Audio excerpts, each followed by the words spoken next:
call this to order this morning. Thank you all for being here. Obviously, I'm not Mr. Kaufman.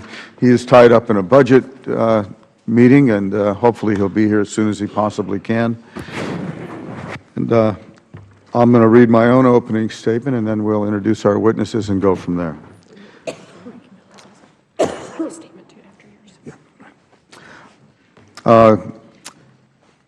This morning we're here to talk about reverse auctions, specifically when they make sense for taxpayers as well as when they don't. Reverse auctions can be a way to facilitate competition and increase small business participation, or they can be a barrier to entry for small businesses and a means of evading meaningful competition. As I have said before, no one type of contracting methodology is inherently good or bad. It is how government uses these tools that matter. In May, my subcommittee held a hearing that looked at the use of reverse auctions for construction services, and the testimony we received convinced me that reverse auctions do not work for these contracts. Therefore, I introduced H.R. 2751, the Common Sense Construction Contracting Act of 2013, to restrict the use of reverse auctions for construction services. However, 90% of reverse auctions are for goods, not services. And today we are going to look at the other uses of reverse auctions. On Monday, the Government Accountability Office released a report that suggests that reverse auctions are not being used properly for other types of goods and services. The GAO found that last year, over one-third of reverse auctions conducted for agencies had no interactive bidding, the hallmark of reverse auctions. Yet agencies paid $3.9 million in fees for these auctions. Furthermore, they found that 24% of all reverse auctions were not awarded to the lowest vendor, and in 27% of the cases, there was only one vendor bidding. This raises very serious questions about who is conducting reverse auctions, how they are conducted, and for what goods and services they are being used. Despite the fact that reverse auctions accounted for nearly $1 billion in contracts in year 2012, there is no federal law or regulation that addresses the procurement methods. It seems we are making it up as we go along, and often it seems detrimental to small businesses. While 95% of reverse auctions are less than $150,000, the amount of Small Business Act reserves exclusively for small business only reaches 86% of reverse auction awards.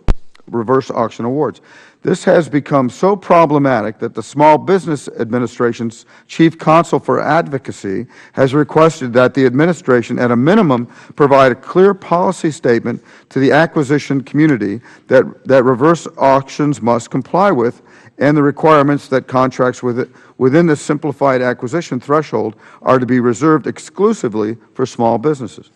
I am hoping our witnesses today will help us understand the scope of the problem and what actions we need to take to ensure that reverse auctions are used in a responsible manner. Our procurement systems should be efficient, transparent, and promote competition that includes small business. I continue to believe that part of the solution to our fiscal crisis is finding ways to improve competition, thereby reducing costs. Small businesses are crucial to being part of that solution, since their participation increases competition, creates jobs, and encourages innovation. I look forward to your testimony today, and again, I thank you for being here, and I yield to a ranking member, Ms. Kirkpatrick.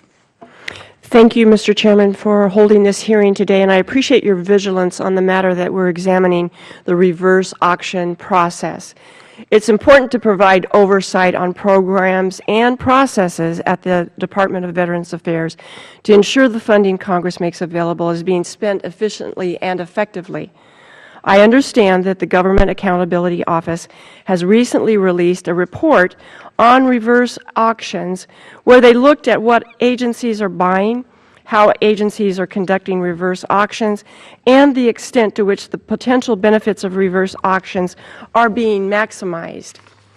GAO generally found that agencies were not always aware of how fees are paid, agencies do not track the fees, competition and savings are not always maximized, interactive bidding was absent in over a third of fiscal year 2012 reverse auctions, and there is a general lack of guidance and training on the reverse auction process. Mr. Chairman, I am concerned with the findings of the GAO. I am sure you would agree that lack of guidance, training, and oversight are very common themes that run throughout the majority of the reports, regardless of what GAO is looking at.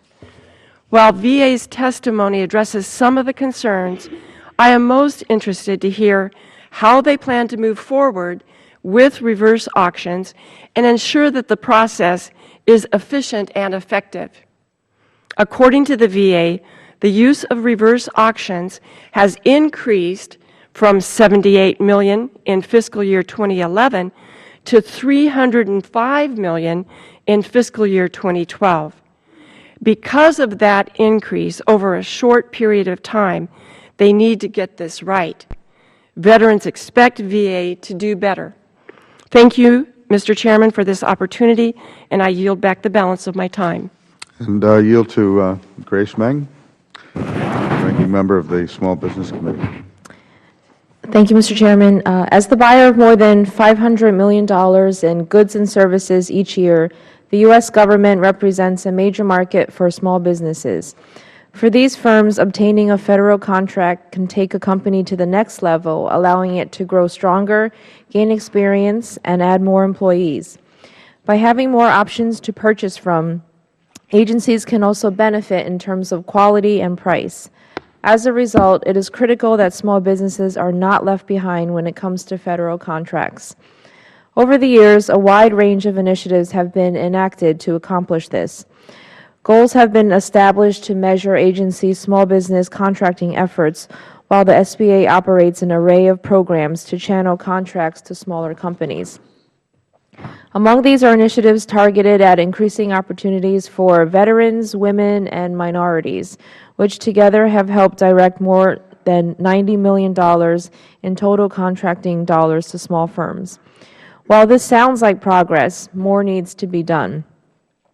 One such area that needs greater attention and oversight is emerging procurement methods. These techniques, such as multiple award contracts, web-based buying platforms, and strategic sourcing, are becoming more prevalent, and small businesses risk being left out. Today, we're going to explore another such method, reverse auctions, and how agencies are using them, and whether or not they are benefiting the taxpayer and small firms. Reverse auctions seem to focus competitive forces on behalf of the taxpayer. By doing so, prices can be forced lower. Last year, agencies reviewed in the GAO report we will be discussing today used this method to procure more than $800 million of goods and services, nearly double their amount from 2008. However, in part given to this rapid growth, concerns have been raised across a wide range of issues, calling into question whether reverse auctions are saving money and providing opportunities for small firms. One such issue was raised during a hearing held earlier this year in this Small Business Subcommittee. By driving prices down, these auctions may not be suitable for service contracts such as construction, which often depend on overall value. Unfortunately, service contracts continue to be awarded through this method, potentially shortchanging taxpayers and causing small contractors to miss out on opportunities. In its report, GAO has recently brought to light other issues. This includes a finding that more than one-third of auctions had only one bidder. One has to question the need for an auction when there are no competing bidders. Further concerns were raised that over half of auctions were used to procure items from pre-existing contracts. In many cases, this caused the government to pay two fees, one to use the original contract and another for the reverse auction. I hope today's hearing can shed further light on how these fee structures operate and if agencies are paying more than they should be. In theory, reverse auctions have the potential to achieve real savings for the taxpayers, but in practice, we're not there yet. A first step would be incorporating regulations into the FAR and issuing government-wide guidance as the GAO has recommended. This could help address many of the concerns that we will hear about today and help ensure that reverse auctions maximize the government's value while allowing small firms to fully participate. Like other sectors, the procurement sector is evolving. Our job today is to oversee this change and make sure that it is not doing more harm than good. I want to thank all of the witnesses who have traveled here today for both their participation and insights into this very important topic. I would also like to submit a statement on the record from the Quality Construction Alliance. Thank you, and I yield back. Thank you, Ms. Meng. We have two witnesses on our first panel today. Mr. Nigel Carey, President of Cox Construction Company, on behalf of the Association of General Contractors. Just quickly, you have 5 minutes. We'll be a little lenient. When you see the yellow light go on, you have a minute left. So, thank you. You may begin, Mr. Carey. Okay. Thank you for inviting the Associated General Contractors of America, AGC, of which I am a member, to testify. AGC represents over 25,000 construction contractors, suppliers, and service providers across the nation. As you stated, my name is Nigel Carey. I'm employed at Cox Construction Company and was president of the firm for 20 years. We are a federal small business construction contracting firm based in Southern California that specializes in work for government agencies. Since Cox's founding in 1979, we have been awarded over 150 public projects, ranging in size from $25,000 to $30 million. For our work, we have won Construction Contractor of the Year awards from the U.S. Army Corps of Engineers 4 times. This success begins with the need to submit accurate and complete bids. Today, I will discuss why my company and many other construction companies, both small and large businesses, do not participate in reverse auction procurements. Reverse auctions are a cost-only competition, suitable for the procurement of established manufactured goods that have little, if any, variation in their design, manufacture, or use. This definition is confirmed by GSA on the reverse auction website. Frequently asked question number 1 states, GSA reverse auction is an efficient and cost-effective platform for buying non-complex commodities and simple services. Construction, however, is a complex service that is project-specific and inherently variable. Each contract is subject to unique requirements and conditions. No 2 construction projects are ever identical in their scope or execution. Thus, from the outset, construction services do not belong in the intended or stated use of federal reverse auctions. Furthermore, contrary to their intended use, reverse auctions do not guarantee the lowest price. Each bidder recognizes that they can provide successively lower bids as the auction progresses. As a result, a bidder has no incentive to reveal and subsequently may never offer its best and lowest price. Reverse auctions create an environment in which bid discipline is critical but difficult to maintain. As prices are lowered, a construction contractor could be faced with having to seek better pricing from subcontractors and suppliers for 20 or more components of the project. With smaller staffs and resources, a small business may not be able to keep up with the fast pace of rapidly changing prices and may inadvertently underbid a project. The risk of pricing and judgment errors in the compressed auction timeframe is huge. For this reason, my company, despite over 30 years of experience, will not participate in any reverse auction. Many other construction companies take the same position, that the risk does not justify participating.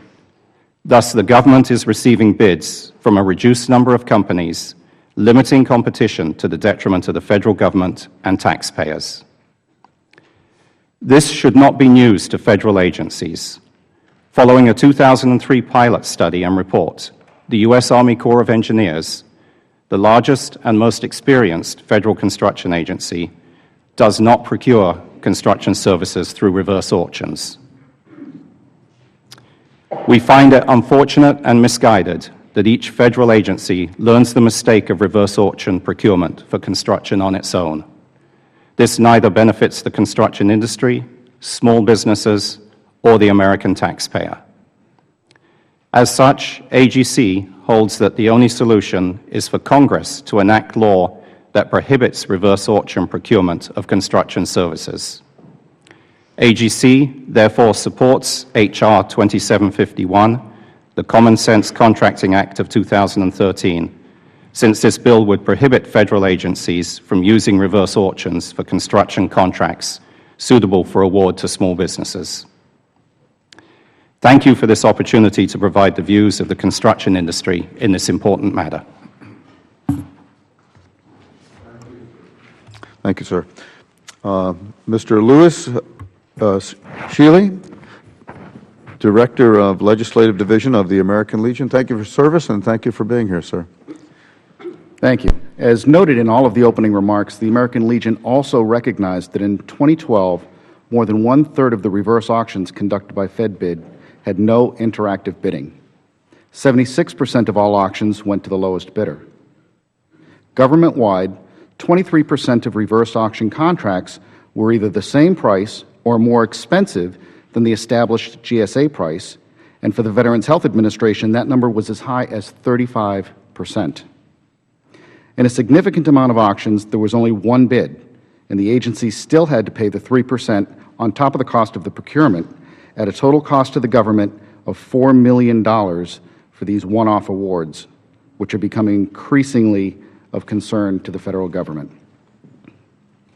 Chairman Hanna, Chairman Kaufman, when you get here, Ranking Member Kirkpatrick, Ranking Member Meng, and distinguished members of these committees, on behalf of Commander Dillinger and the 2.5 million members of the American Legion, I thank you for holding this hearing, and thank you for inviting the American Legion to share our views and research with you regarding the government's use of reverse auctions.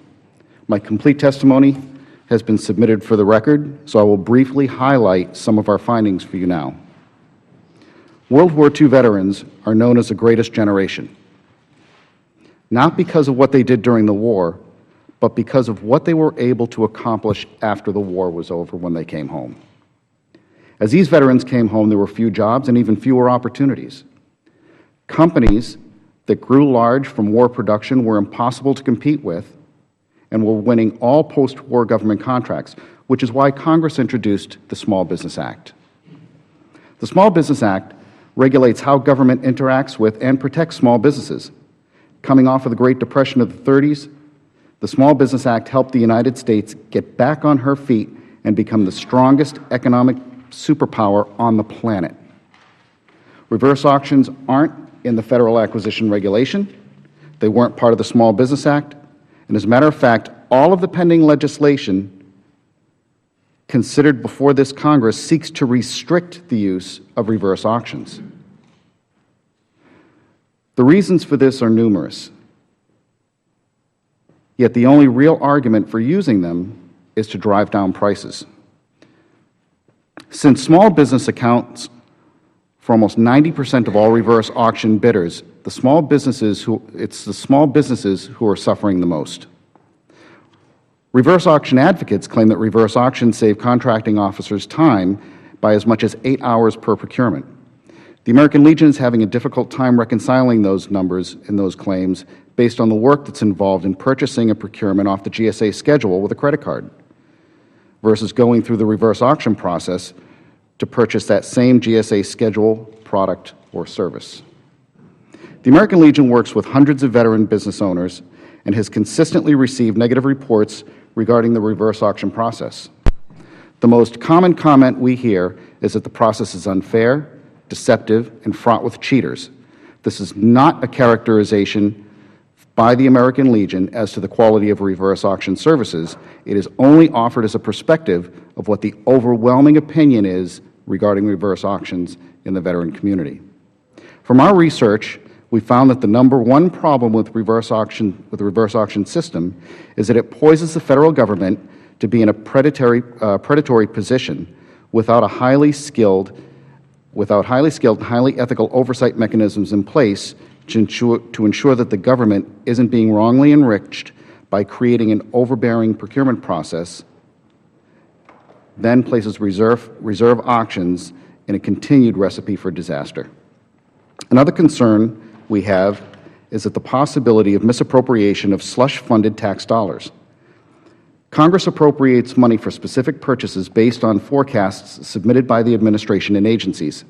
If these purchases are then procured below what is appropriated, then any saved dollars should immediately be returned to the Treasury and not reprogrammed for wish list items that Congress didn't appropriate funds for in the first place. When these processes boast savings, what actually happens to that money? If it doesn't go back into the Treasury, then the American people aren't benefiting from those savings, and the professed savings aren't ever actually realized. The only way to make sure that the process is fair, to guarantee that the Federal Government is statutorily prohibited from purchasing goods or services through reverse auction process below what is deemed to be fair market value. It's up to you to protect small businesses. It's up to you to help this country wrest itself from the greatest economic depression since the 1930s, and it's up to you whether or not you decide to take charge and turn this generation of returning veterans into a generation that the greatest generation would be proud of. What are you going to do? Thank you again for inviting the American Legion to participate in this hearing, and I look forward to answering your questions. Thank you. Thank you very much. Mr. Celli, thank you. Excuse me. What I get from both of your testimonies is basically there's no purpose, no good purpose in reverse auctions. We somehow assumed it might work with items that are commonplace, that are more or less commodities. But even with what you just said, even in that case, just to reiterate, we found that even items that there is a price listed, that oftentimes we're paying more than that in the reverse auction process. And in fact, just so I can hear it twice, we're actually paying a fee to do that to a company.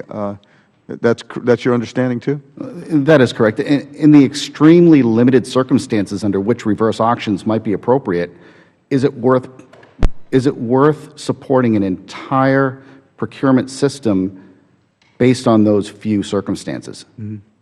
I understand. And is there an overall benefit? And you think not? We think not. Yeah. Mr. Kerry, what you said was very clear to me, having been in construction for 30 years myself. But in your case, I mean, it's effectively, if I could sum it up, you view this as a race to the bottom in terms of the way the process unfolds, because there's so many elements to bidding on a construction process that you simply can't click away at a computer and lower your own price.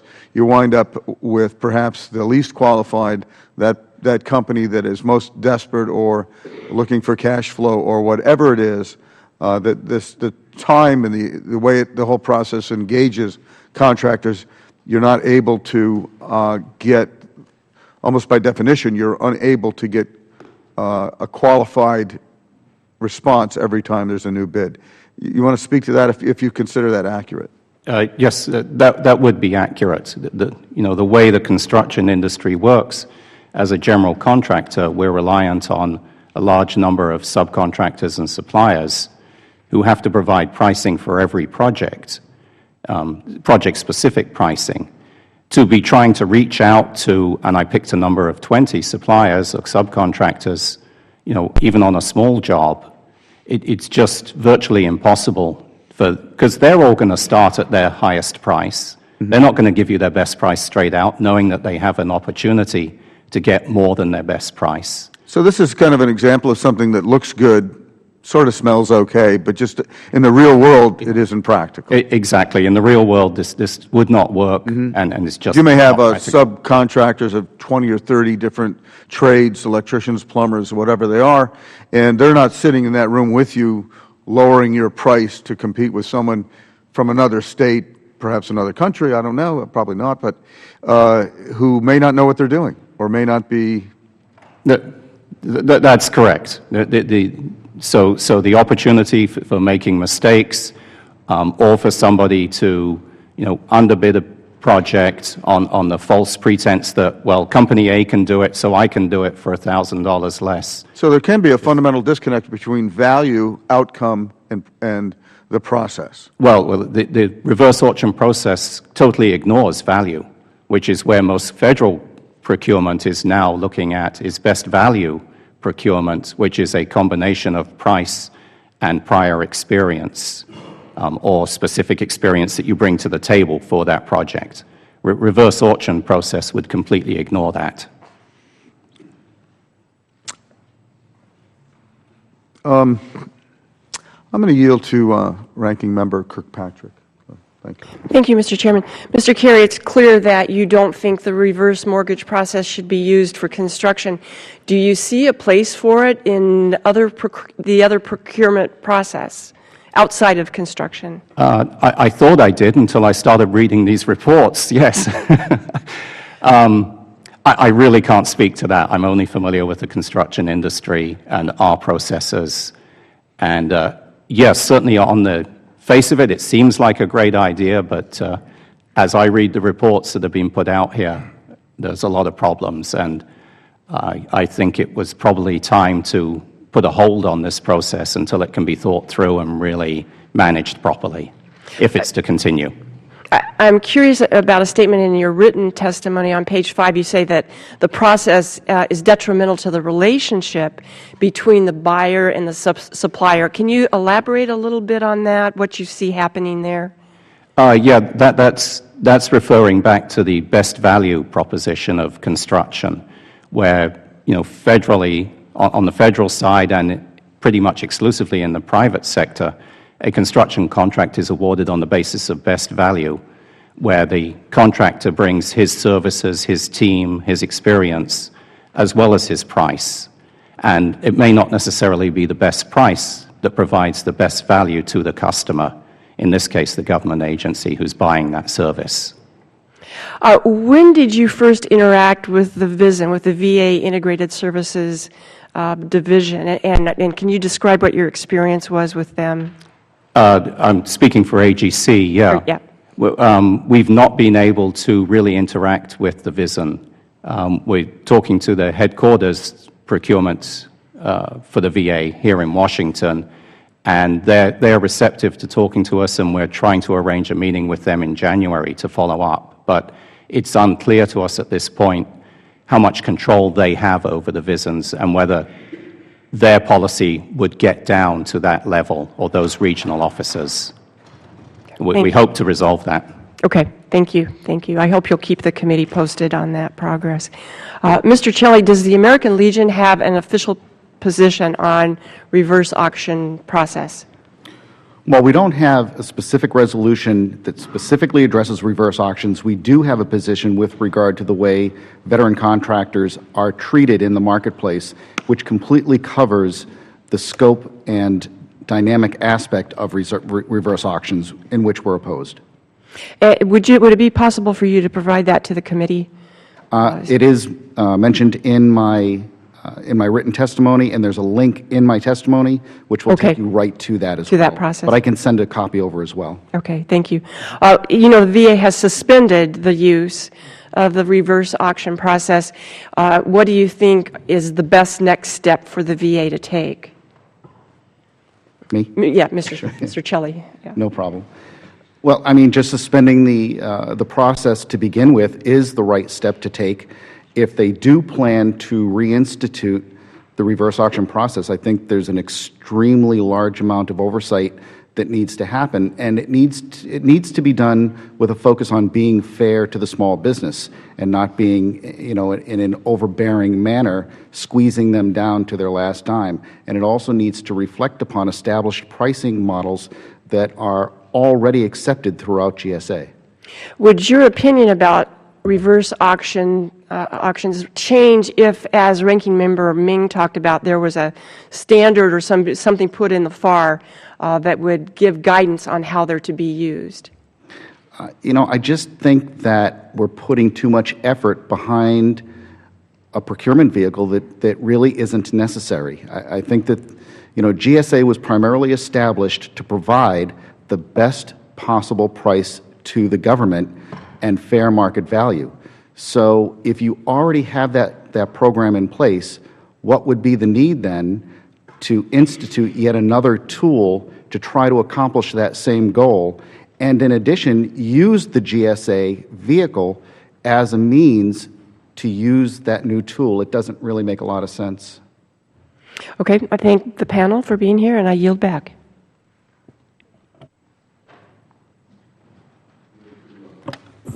Chairman Kaufman. Thank you, Mr. Chairman. I just want to thank you for your leadership on this issue, Mr. Chairman, and ranking member as well from both the Small Business Committee as well as the Veterans Committee. Mr. Carey, how has the fact that OFPP has not provided any guidance on reverse auctions affected how they are implemented? We see that as a big problem because agencies, as you get down regionally, to the smaller levels, are going out seeing no guidance on this and really nothing from stopping them to do it, using reverse auctions in situations where they're just not appropriate, and for complex services that they don't fit the definition of reverse auctions to begin with, and they create something that's very difficult for people to propose on and compete in.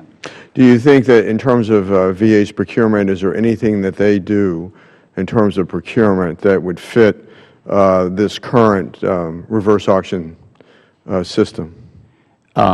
Speaking outside my expertise, I would assume simple procurement of materials, supplies would fit, but again, that's not my expertise, so I'm looking at that from the outside, thinking that that's what would work. Okay.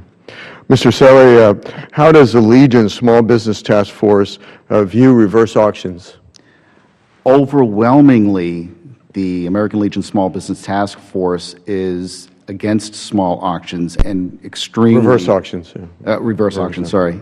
And extremely distraught by them, overwhelmingly, without fail. We couldn't find one business owner who thought that reverse auctions, even business owners that are in our Small Business Task Force that have been successful using them, do not think that they're a good use of their time, their effort, their money, or a good value for the government. Okay.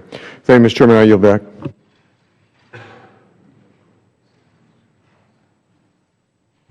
Yield to Ms. Mang. Thank you. Mr. Carey, each construction offers its own unique set of factors that will help determine the cost of each project. For example, a company constructing a building in my district in New York will not face the same conditions as a firm that has a project in Florida. Do you believe that the reverse auction process allows the agencies to consider the variables that construction projects face? No, we don't. Again, being purely price-based, it does not take into consideration the experience of the company proposing and the team that it would bring to that project. And those are really vital components in the award of an overall best value award for any construction project. Thank you. Mr. Celli, with the unemployment rate still hovering around 7%, it's vital that we use tools that spur job creation. In your testimony, you discussed concern that reverse auctions will lead to decreased employment opportunities for veterans. Can you please explain why this would occur? We'd be happy to. The reverse auction process is probably perfect for that single entrepreneur sitting in the basement in front of a computer passing goods and services from the distributor directly to the federal government. That does not promote any type of overhead. So the businesses that thrive are the businesses that are able to hire more personnel, hire more veterans, and grow their business to such a degree that they can offer a greater scope of products. So if the government is going to continue to try to beat small businesses down to their last dollar, the result is not going to be small business growth.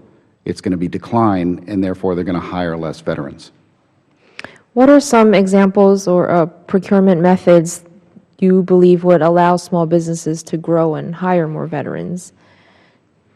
The procurement processes that are in place, and make no mistake about it, there's no simple way to procure goods and services for the Federal Government.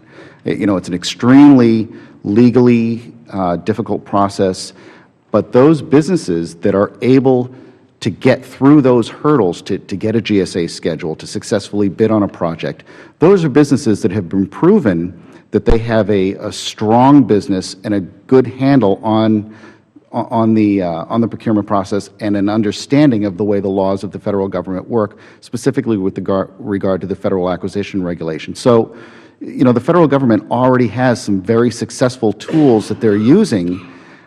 We haven't found that the reverse auction process promotes that. As a matter of fact, what it does is it then opens up competition to businesses that have not been tested, that have not been through that process, and it possibly opens up the Federal Government to businesses that cannot perform. In your opinion, what is the #1 challenge, an example of problems that your members are personally facing when it comes to the process? The reverse auction process? Yep. Specifically, that the reverse auction process can, when it's a common item, drive the final winning price to below market value, and in many cases to below the actual cost of the item for that vendor. That is the single largest complaint that we receive and the single largest challenge. And we see that in many cases disrupting the relationship between the distributor and the manufacturer. If it's an open competition and I'm a distributor for XYZ Corp. and I'm an authorized reseller, I buy it from the manufacturer at $10. I have to sell it at least $10 and a penny in order to make a profit.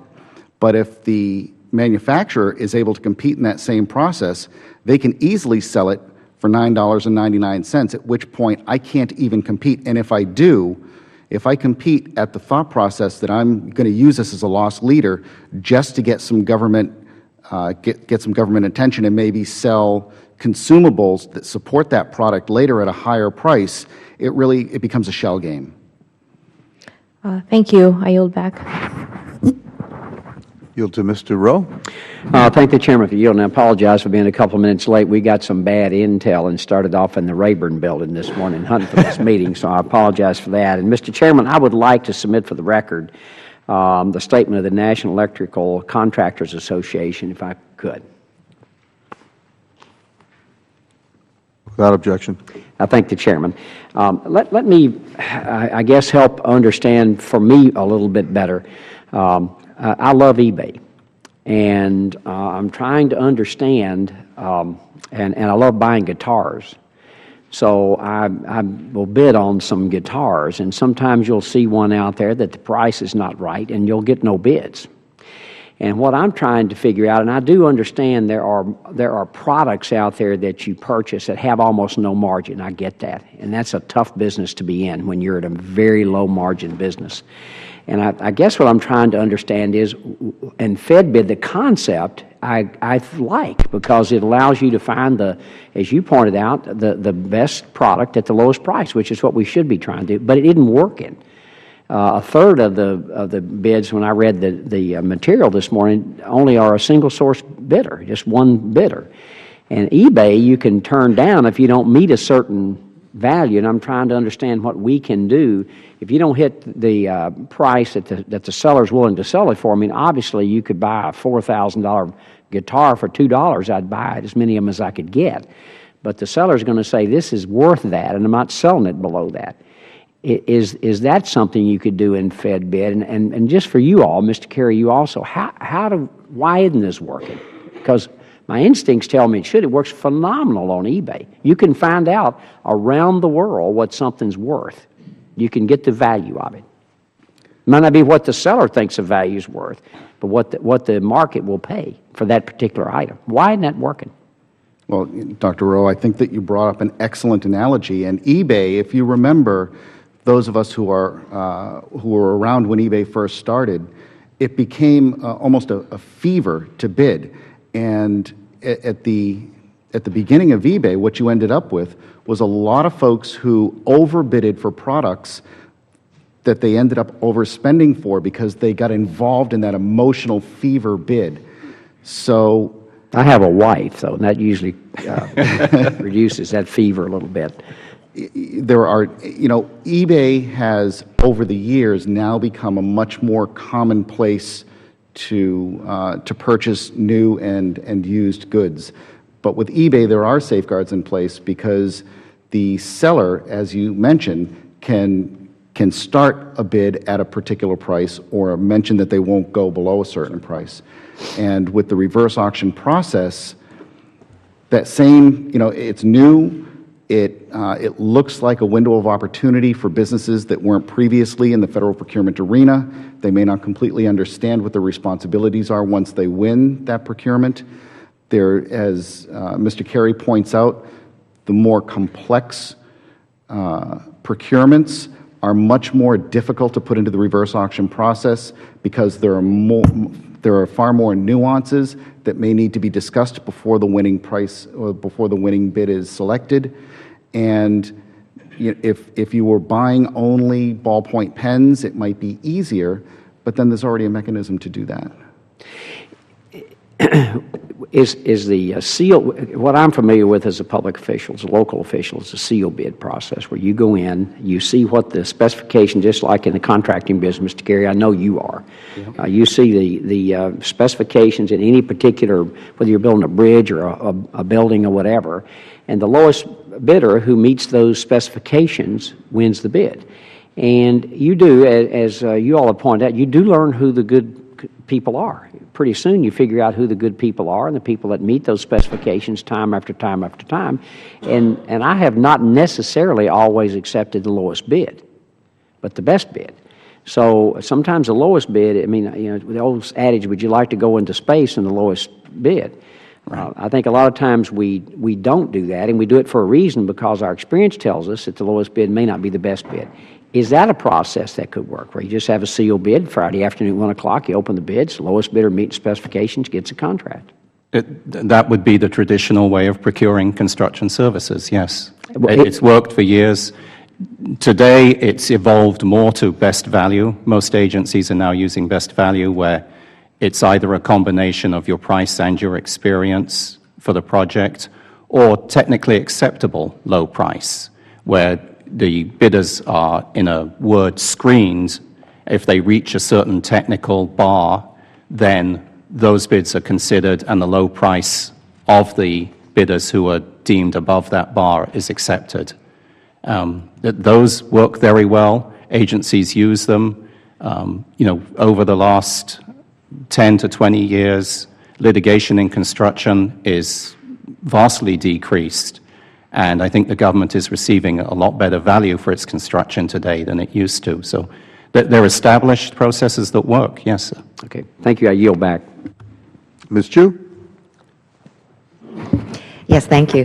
Mr. Carey, you talked about specific examples of where the reverse auction does not work, in particular types of contracts where it just doesn't come down to a simple commodity, commercial item, or maintenance. You talked about the VA Northern California Healthcare Systems and the Carl Vincent VA Medical Center in Dublin, Georgia. Could you elaborate on those examples to show how it doesn't work? Yes, certainly. Not having bid on the projects, I can't get into all the details, but looking at the description and knowing what is involved in a construction project, those were clearly major projects, renovations in existing working hospital facilities that require a large number of services provided by subcontractors and suppliers, technically complex procurements where the experience of the proposers needs to be considered alongside the price. You don't want the low price coming in, as was stated, building your rocket to go to the moon. you're going to look at the experience of that contractor. You want someone who's familiar with infectious disease control, safety requirements inside a working medical facility. There's a lot more to it than just the low price. In fact, you said for the VA Medical Center, it was supposed to be a simple repair or alteration of structure, but it was a complete roof replacement. There's a big problem that I didn't mention in my oral testimony today of misinterpretation, yes. And this, when you look at the GSA schedule also, they have a Schedule 56 that allows some construction services. The big problem is that when you get down to the regional or the local level, those services can easily be misinterpreted and expanded to what is really a full-on construction project, not a simple supply or service. Right. Mr. Celli, you did a survey of your members regarding reverse auctions, and they were overwhelmingly negative. Can you say who participated in the survey, and what was the overwhelming kind of specific thing that they had to say? I can. I don't have the names right here in front of me, but I can certainly provide that to your staff afterward, because the businesses have agreed to share their stories with you. So we're happy to do that, and with all the members, as a matter of fact. Overwhelmingly, again, there's a huge mistrust in the system. They don't know who they're bidding against, or if they're even bidding against a person. We find out later that the Fed bid system in particular is specifically designed in such a way that it can be programmed to bid against nobody. It can be programmed by the buyer to automatically lower the bid until it gets to a certain level, which is a little bit disingenuous in the bid process. There are some other concerns about legal bidders who are providing gray market products versus authentic products. So there's a lot of question within the community about the legitimacy of the bid process. You also had some recommendations for government if it's going to continue to use reverse auctions. What are some of those recommendations? Well, first and foremost, there needs to be a safety mechanism in place that does not allow government to purchase an item or a service below market value. There's really no justification for that. It's a slippery slope for a small business to get into. They may be willing to risk it at the cost or in the hopes that they will ultimately get more business from the Federal Government later, but it's not a good practice for the Federal Government to prey on small businesses in that way. So the first safeguard, I would say, is to make sure that good market research is being conducted to establish what the minimum acceptable price would be. The other would be to just completely get rid of the lead or lag indicators, as mentioned by Mr. Carey a few minutes ago, almost as a sealed bid process. If that's going to be your bid, then that's your bid. And professionals who are in this arena know what they can afford to bid, and that's what their bid is going to be. More outreach training. I think that if they do plan to continue to use this, more outreach training for small businesses, I think, is critical. And collect the fees directly from the buyer, not the seller. That's another disingenuous practice. When you tack 3% onto the final price from the buyer, show the buyer a 3% increased price, deliver those funds then to the small business when it's the buyer's responsibility to pay that fee, and then go to collect that 3% from the small business.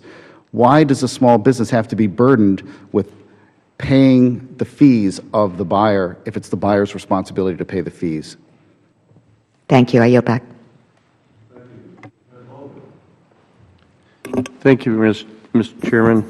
I'm going over this, and I represent a constituency that likes to pay less. They want spending cuts. And it seems to me to be a way to do it is take the lowest bidder. And market value really is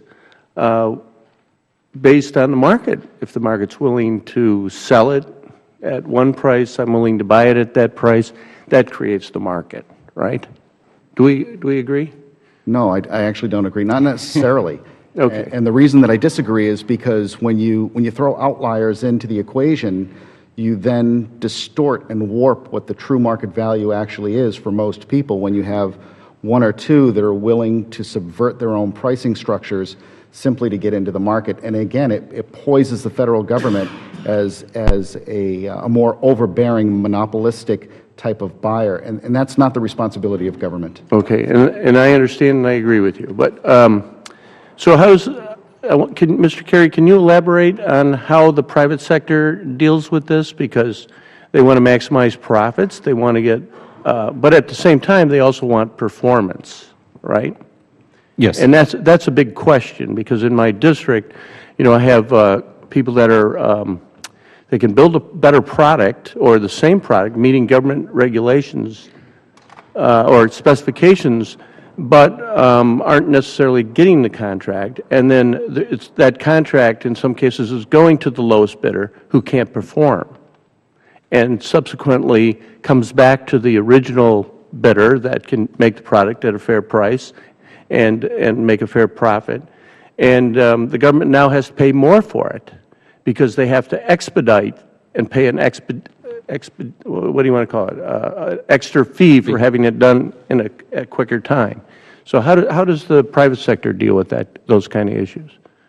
Well, actually, addressing the federal side of it on the construction business, again, if the established procurement methods of best value or technically acceptable low price screen the contractors who are bidding on the project and take those factors into consideration. There are other factors of their experience, their capabilities for this project, their likelihood of success. One of the screens that the Corps of Engineers and the Navy both frequently used is called your likelihood of success, in where they rank those contractors. They then either weigh that with the price or put those contractors into a pool of acceptable contractors and take the low price. But again, to your other point, the contractors also present their best price one time. You're not hedging that against where other people are pricing the product. You get those best prices the first time around, and the government knows it's got the best prices. Under the reverse auction process, we don't see where that best price is necessarily ever reached. Because they keep underbidding. Do I understand that? Or they may never bid down to the best price. The opposite problem of what seems to be happening more on the manufactured goods side of the table. In construction, everybody's going to give you the price they'd love to get so they can retire next year. And if nobody else comes down to the price that they could really do it for, you know, and make a fair small profit, they're going to take it for the higher price. Very good. Does that make sense? That we see often, and it's been related to me by companies who have participated in reverse auctions, that their winning bid or their winning price was not the price that they would have bid it if it had been a sealed bid. It was higher because the price never came down to their best price. Very good. Thank you very much. I appreciate it. Yield back. Sorry for the long explanation. No, that's fine. Great. Did great. Thanks. Thank you both. If there are no other questions for this panel, I want to thank you for your time, your testimony, for traveling such long distances, and invite our second panel to be seated.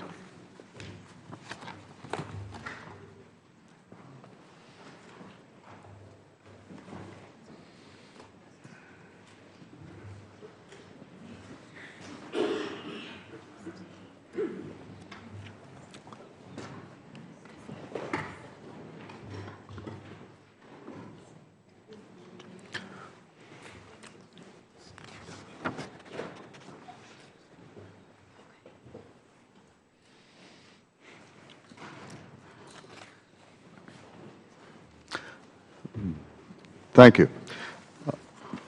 We will hear in a moment from Ms. Michelle Macon, Director Acquisition and Sourcing Management, Government Accountability Office, Mr. William Sist, Deputy Commissioner, Federal Acquisition Service, General Services Administration, and Mr. Major Clark, Assistant Chief Counsel for Procurement Policy, Office of Advocacy, Small Business Administration. Ms. Mankin, you may begin. Chairman Kaufman and Hanna, ranking members Kirkpatrick and Ming, and members of the subcommittees, thank you for having me here this morning to discuss reverse auctions. My statement today is based on a report we issued just 2 days ago, and our work focused on the 4 agencies that had about 70% of the reverse auction activity in 2012. These were the Departments of Veterans Affairs, Homeland Security, the Interior, and the Army. First, I'd like to discuss trends. And you'll see from the chart that clearly trends are on the rise here. Over the past 5 years, there's been a 175% increase in use of reverse auctions for these 4 agencies, with over $800 million in contract awards in 2012.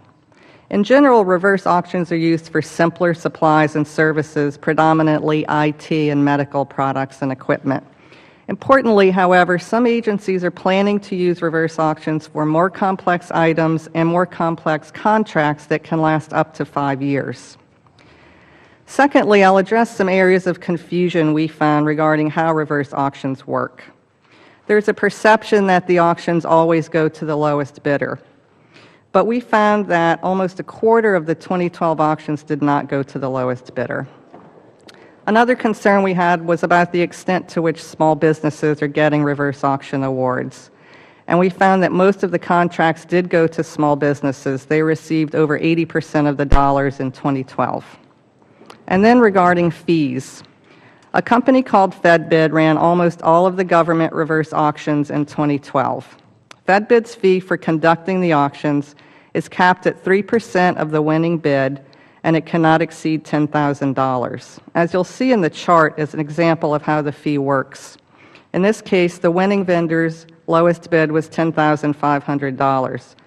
FedB added its 3% fee, and the government paid the final contract award price that included the fee.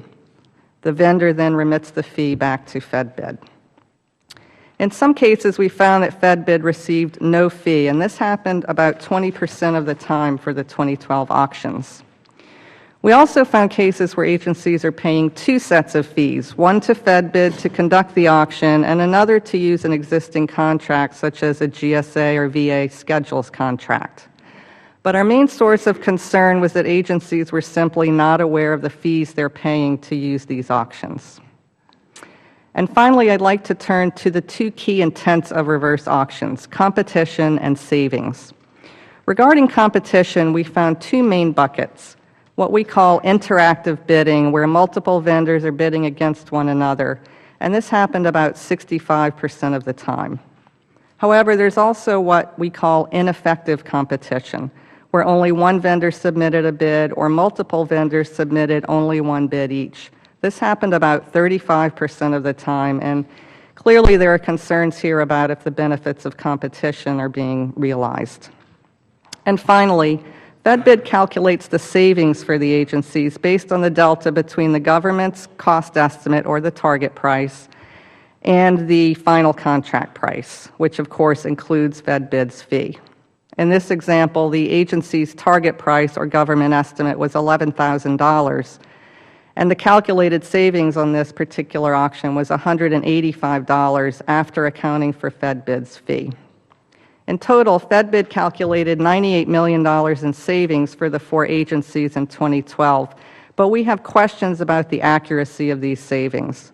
For example, if there was no interactive bidding, perhaps agencies could have gotten a better price using other mechanisms. Also, the target price or government estimate may not be sound. For example, we found over 1,000 cases where the winning bid actually exceeded the government's estimate even with interactive bidding. In conclusion, as we discuss in our report, we believe government-wide guidance and regulations are needed to help ensure that reverse auctions achieve the intended benefits. We made recommendations along these lines to the Office of Federal Procurement Policy, and they did agree with the recommendations. Mr. Chairman, ranking members, this concludes my statement, and I'd be happy to answer any questions. Thank you. Mr. Sisk, you may begin. Good morning, Chairman Kaufman, Chairman Hanna, Ranking Member Kirkpatrick, Ranking Member Mang, and members of the Subcommittees for Veterans Affairs, Oversight and Investigations, and Small Business Contracting and the Workforce. My name is Bill Sisk, and I am the Deputy Commissioner of the General Services Administration's Federal Acquisition Service. I appreciate the opportunity to appear here today to discuss GSA's recently launched reverse auction platform. This effort is one of a continuing series of actions the Federal Acquisition Service has undertaken in support of GSA's mission to deliver the best value in acquisition and technology services to government and the American people. Based on data since its inception, GSA's reverse auction platform is one tool that, with proper training and use, can provide savings to agencies, help them achieve small business goals, and provide visibility into spending data that over time can help agencies make better acquisition decisions. GSA's reverse auction platform was put into operation July 1, 2013, and is designed to be an efficient and cost-effective platform for buying non-complex commodities and simple services. This initiative's focus is to drive down the total cost of acquisitions and increase savings to customers and taxpayers. GSA's reverse auction platform is an e-tool available to our government partners to use to facilitate the request for and submission of quotes or offers for products and services through GSA multiple award schedules and blanket purchase agreements, or BPAs, Veterans Administration schedules, and Department of Navy BPAs against GSA schedule contracts. GSA leveraged existing eBuy and GSAauctions.gov IT infrastructure resources, which reduce development costs and provides users a familiar look and feel when using the reverse auction website. The GSA reverse auction tool is non-mandatory and available to agencies to consider as they develop acquisition strategies. Additionally, by leveraging GSA schedule contracts and their unique ability to provide a broad array of vendors and small business set-aside capability, GSA's reverse auction platform improves the government's ability to maintain small business participation through broad competitions and set-asides to promote agencies meeting small business goals in a cost-effective way. There are a variety of potential benefits to agencies of this platform, including that it displays real-time pricing, provides customers with Level 3 spend data or historical pricing data, interfaces with existing systems to verify that contracts are still valid under the GSA Multiple Award Schedules program, assists in meeting small business goals, and facilitates compliance with competition requirements. While agencies may realize these benefits, it is also important that the reverse auction platform be used appropriately. GSA provides training on the reverse auction platform regularly to both the buyer and vendor communities. GSA offers on average 4 training sessions per week in a variety of forums. To date, over 50 sessions have been conducted and over 2,000 individuals trained on the platform. Additionally, frequently asked questions and answers are available on the site as a resource for users. The data so far has demonstrated savings in price, good competition from vendors, and support for small businesses. To date, several Federal agencies, including GSA, have utilized the platform for 485 auctions, realizing about 6.7% savings on average, with an average of 3 vendors participating per auction. 85.53% of the total awards and 87.18% of the total value of all contracts have been made to small businesses. As the GSA reverse auction platform continues to mature and evolve, with more training and education provided, GSA predicts an increase in the use of the platform based on the initial interest in the platform and the overall interest by agencies in utilizing reverse auction procurement solutions. Additionally, we predict future spend data may provide insights for potential strategic sourcing opportunities. As we move forward, we welcome insights from Congress, from industry, and from other partners, Federal agencies, on additional ways to improve the platform and ensure it is used appropriately. During this time of continued budget uncertainty and ongoing fiscal pressure, GSA has launched the reverse auction platform in the hopes that it will be used by our partners to maximize savings in terms of both driving competition among vendors to achieve cost savings and by cutting processing times so that agencies can achieve resource savings as well. This tool is one offering by GSA to deliver better value and savings to our partners and ultimately the American taxpayer. Thank you again for the opportunity to testify, and I'm happy to answer any questions you may have. Thank you, Mr. Sisk. Major Clark. Good morning, Chairman Hanna, Ranking Member Ming, members of the Small Business Contracting and Workforce Subcommittee, as well as Chairman Kaufman and Ranking Member Kilpatrick and members of the Veterans Affairs Subcommittee on Oversight and Investigation. I'm honored to be here today to present testimony to you on behalf of the Office of Advocacy of the U.S. Small Business Administration, more specifically on behalf of Chief Counsel Dr. Winslow Sargent.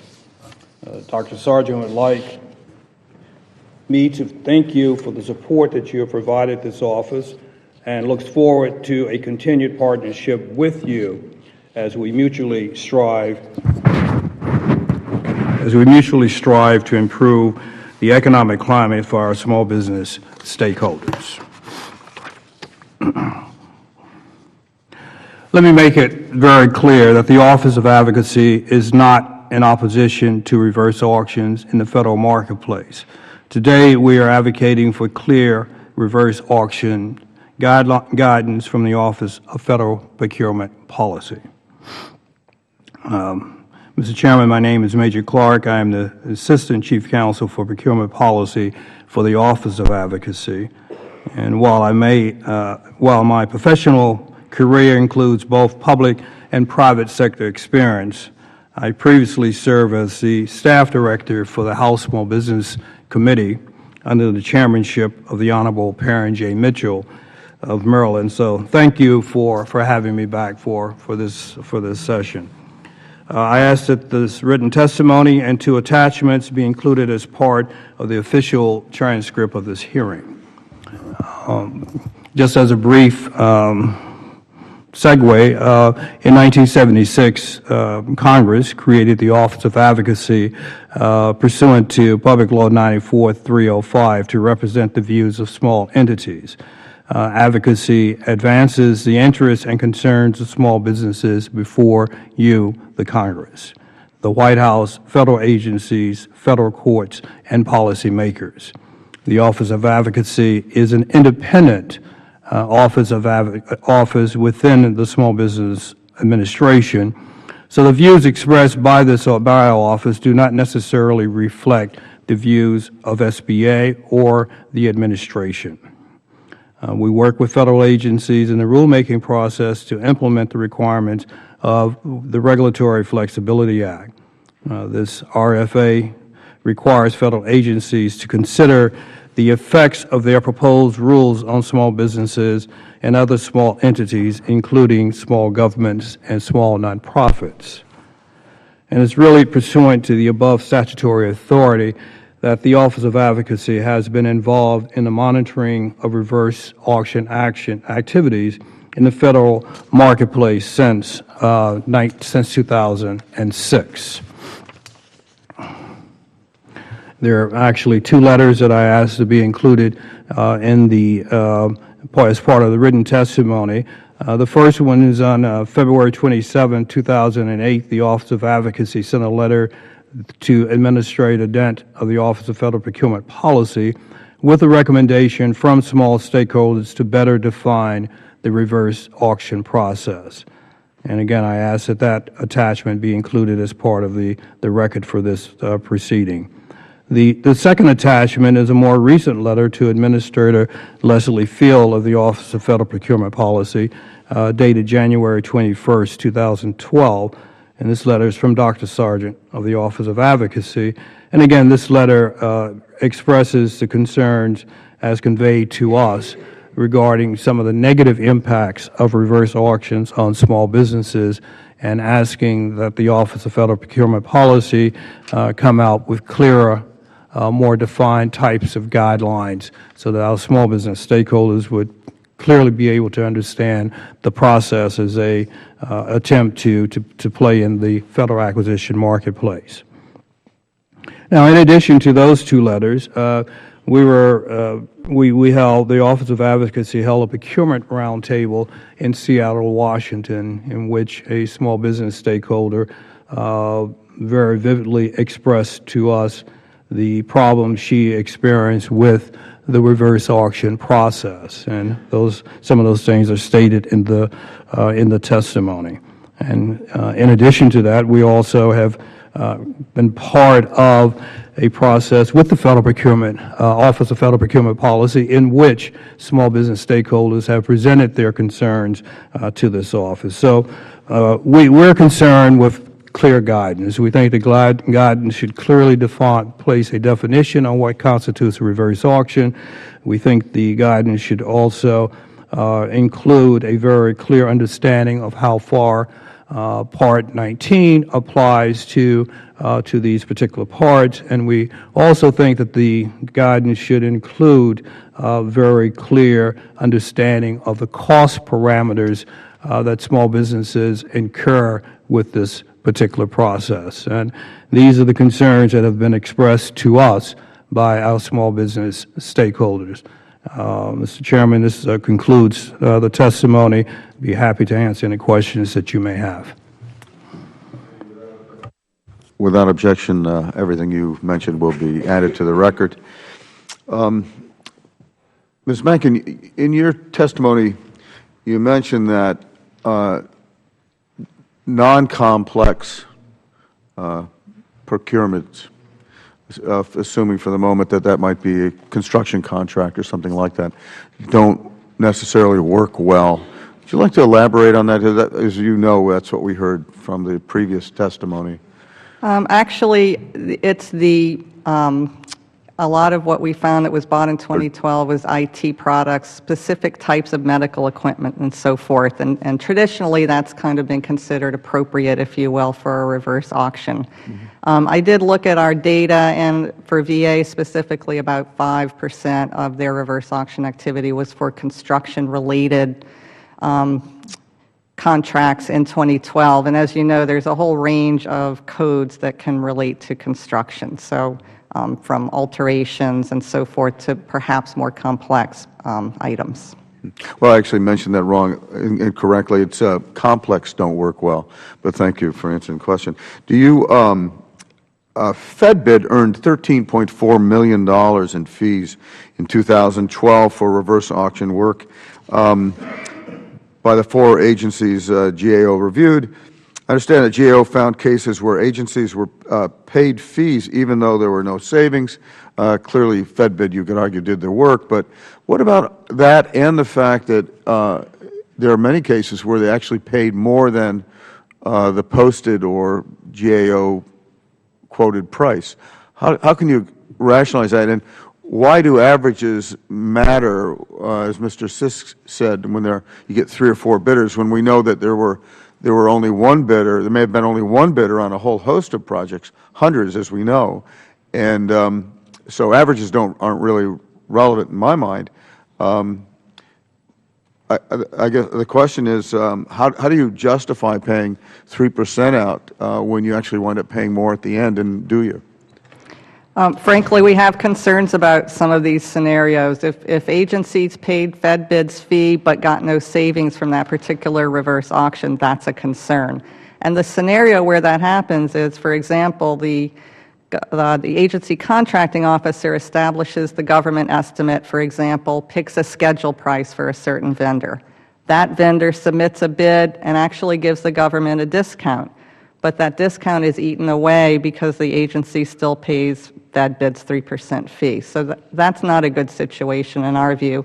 The other main concern we would have is the one bid scenarios, which happened, as was mentioned, over a third of the time. In those cases, we really think going straight to the schedules or using other mechanisms would probably result in a better price.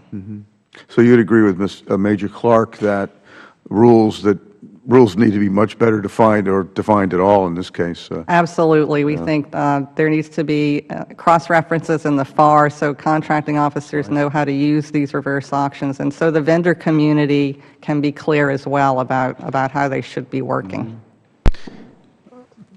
I think we are about to put a slide up.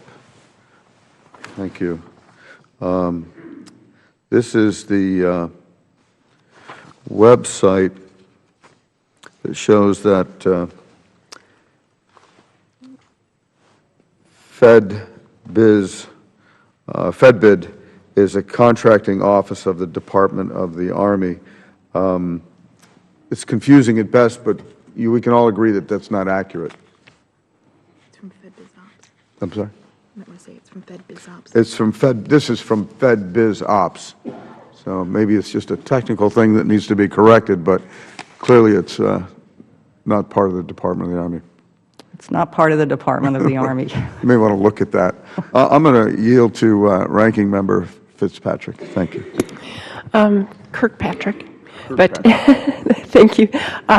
Ms. Mackin, you heard Mr. Carey in the first panel say that he didn't think that reverse auctions were appropriate for construction services, but you say that they were only used 5% of the time. Can you tell the committee what your opinion would be going forward in terms of using reverse auctions for construction services? I think it really goes back to the requirements, which of course come from the buying agency. And this, I believe, would not apply only to construction, but for anything that could be considered more complex. If the requirements aren't clearly stated and represented to the vendor community, you can't be sure you're going to get what you pay for. I know there's a lot of concern about construction per se, and maybe that's something that OFPP could address when they issue the guidance that we've recommended. It seems that getting the target price right is really essential to the savings. What recommendations do you have that would fine-tune that process so we get a better target price? Well, as I mentioned, the target price is the contracting officer's government cost estimate, and it's not just a reverse auction issue. This is more of a general contracting concern we've seen in a lot of our work across the federal government is how sound is the market research, how robust is the market research.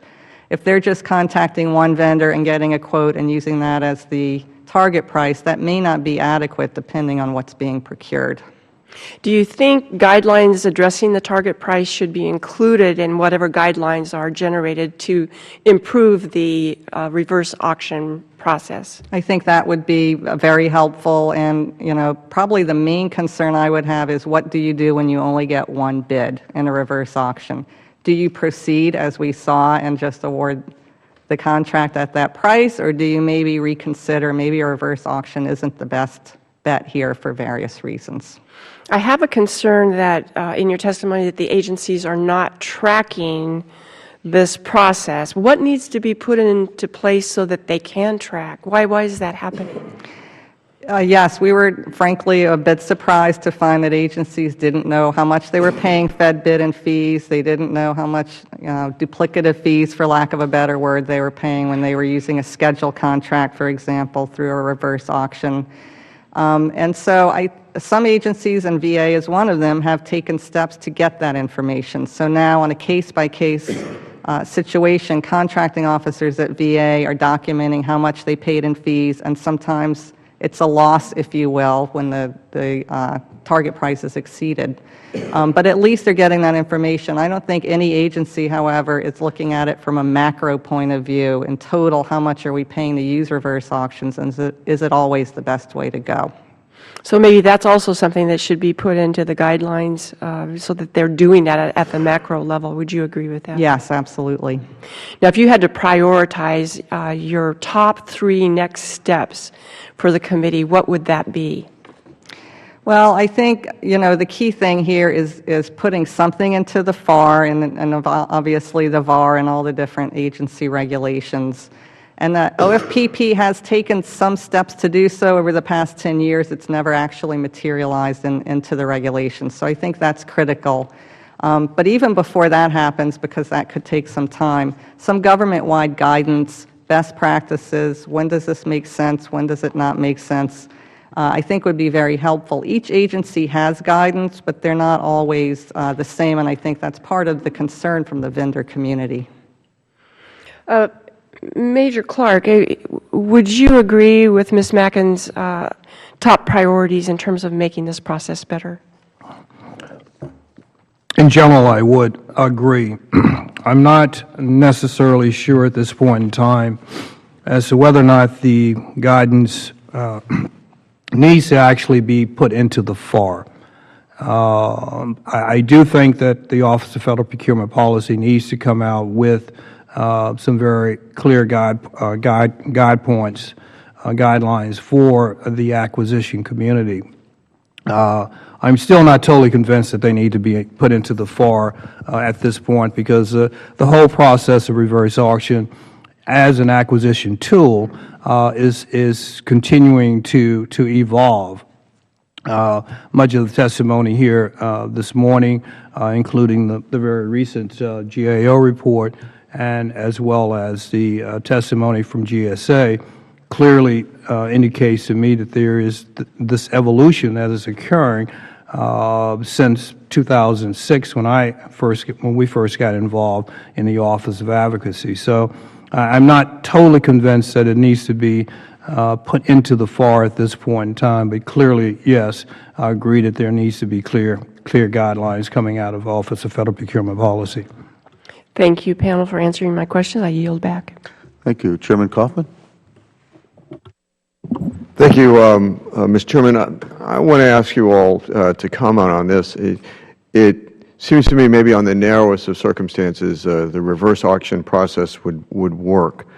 But I remember when I was State Treasurer for Colorado, and I initiated a program where I would sell these tax and revenue anticipation notes, and we would do it electronically, and everybody could see the bid process as it was ongoing, the window that it would be open. And so the objective was clearly to get the lowest rate we could in those for the benefit of the taxpayers of Colorado. But that was, I mean, it was so simple that, there were no variables other than the interest rate, but the amount of money was the amount of money that we were going to put out in these tax and revenue anticipation notes. And so here you have a lot of variables in terms of, certainly you know what the quantity is, but there's a lot of qualitative measures. How do you account for those in a reverse auction process? Ms. Macon, why don't we start with you? Well, I think, again, it goes back to the agency contracting officer. They're really the linchpin to making sure this works properly. And so in their solicitation and their requirements, which are then posted on the reverse auction site, they need to make those variables very clear. And if it doesn't seem appropriate for a reverse auction because it does seem like it's getting too complex, maybe they need to reconsider. That's one concern we have. Some agencies are perhaps not mandating use, but strongly encouraging reverse auctions to be used. And I think it needs to be more considered depending on what's being procured. Yes. Ultimately, I think it's up to the warranted contracting officer that makes the decision. Our objective at GSA is to provide an e-tool that gives them the option for commodities and very simple services to go out to the community, the vendor community that's available through multiple award schedules to get the best price for the taxpayers. But ultimately, it's up to the warranted contracting officer to make the decision. Mr. Clark. I would agree that it is up to the warranted contracting officer to make that decision. I would, however, continue to place a caveat that decision has to be couched within the context of the existing FAR and statutory provisions that deal with small business. And again, I'm specifically referring to FAR Part 19 that deals with awarding and reserving contracts for small businesses at certain dollar thresholds.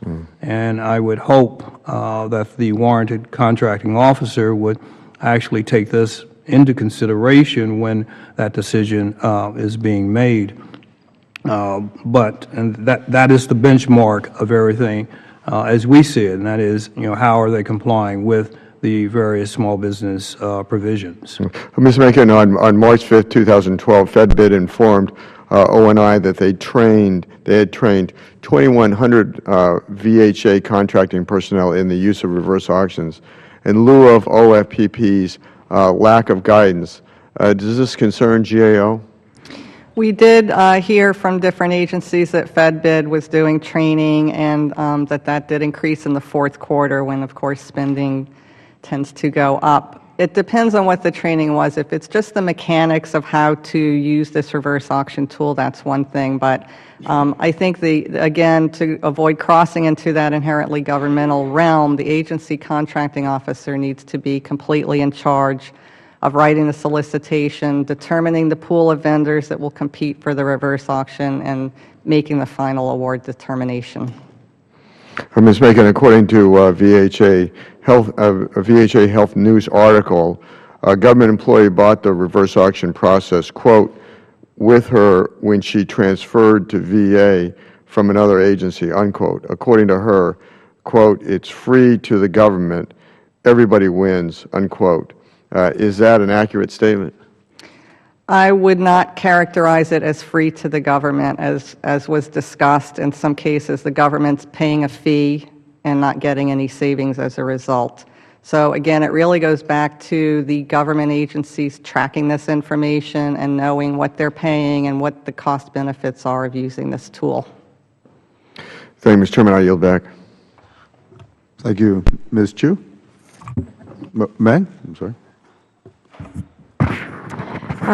Thank you. Question for Mr. Sisk.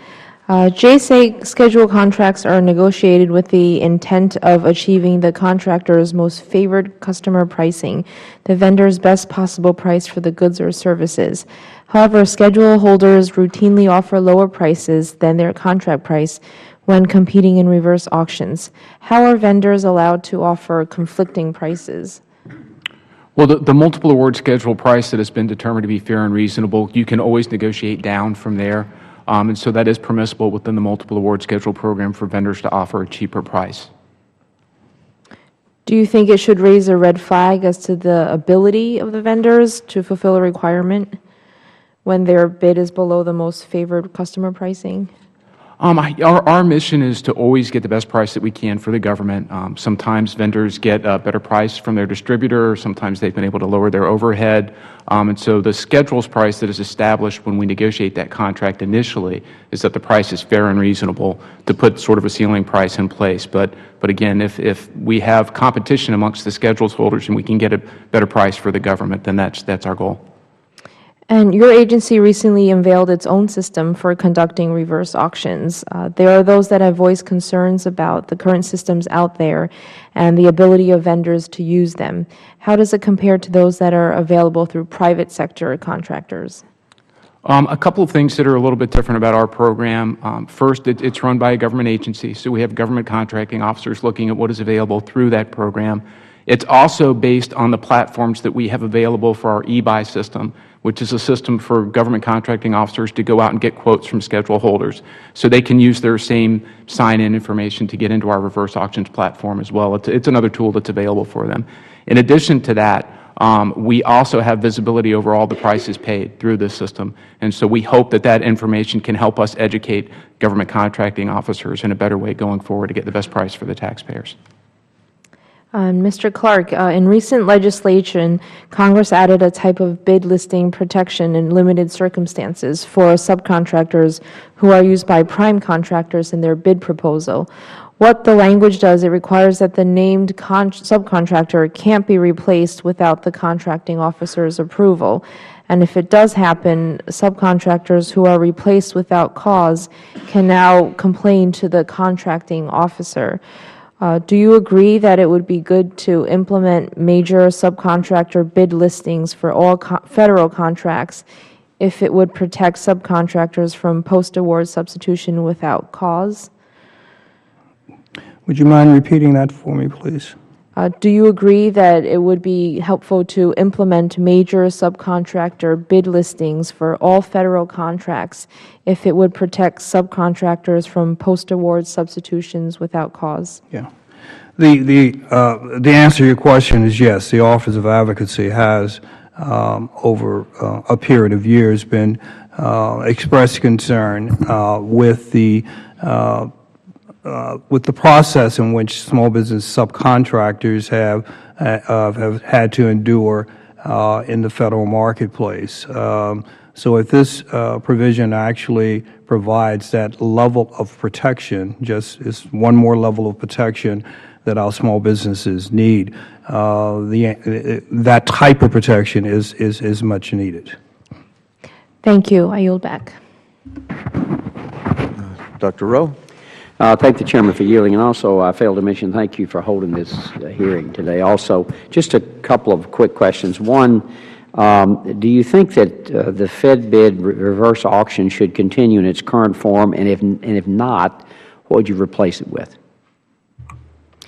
I guess from our point of view, there's not a problem per se with how Fed bid is conducting these auctions. The issue is really with how the government agencies are using them and what information they have and, more importantly, don't have about competition, about the fees they're paying, and about what's appropriate to go through an auction.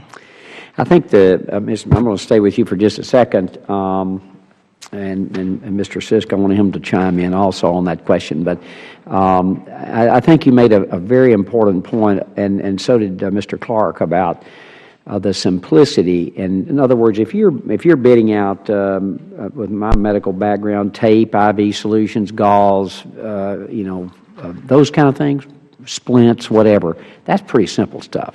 I mean, you know what it is, you know you got to have it, and you want to get the lowest price. It makes absolute sense.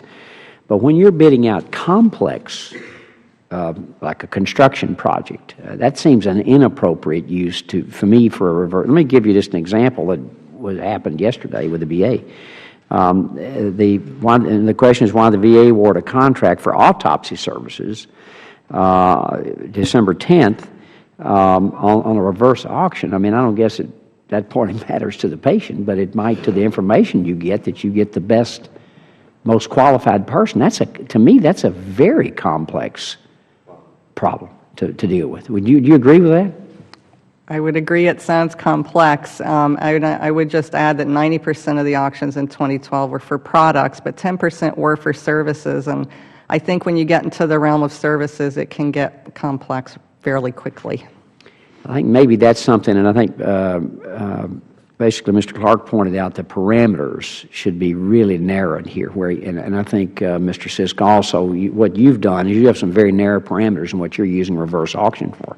I can certainly see where it would work, but when you then expand it to something as complex as an autopsy, that doesn't seem appropriate to me. Mr. Sisk. Thank you. Certainly when we set up our tool, it was envisioned to be for commodities and for very simple services, for multiple award schedule vendors to compete for the business, and we set the system up with our existing resources based, funded out of our industrial funding fee. So, but it's for commodities and for very simple services, yes. I yield back, Mr. Chairman. Thank you. Thank you for your testimony today. I appreciate your time and energy and the travel, although for most of you are local folks, I assume. And I invite Mr. Kaufman to take his place as chairman, and he'll introduce the third panel.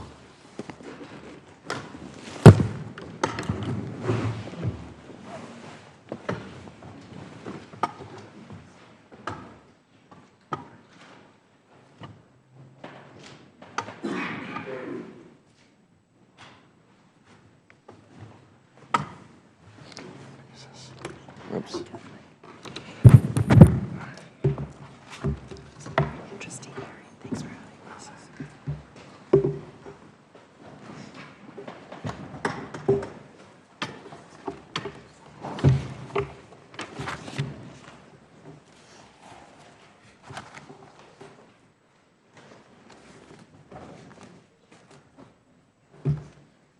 Where's the statement?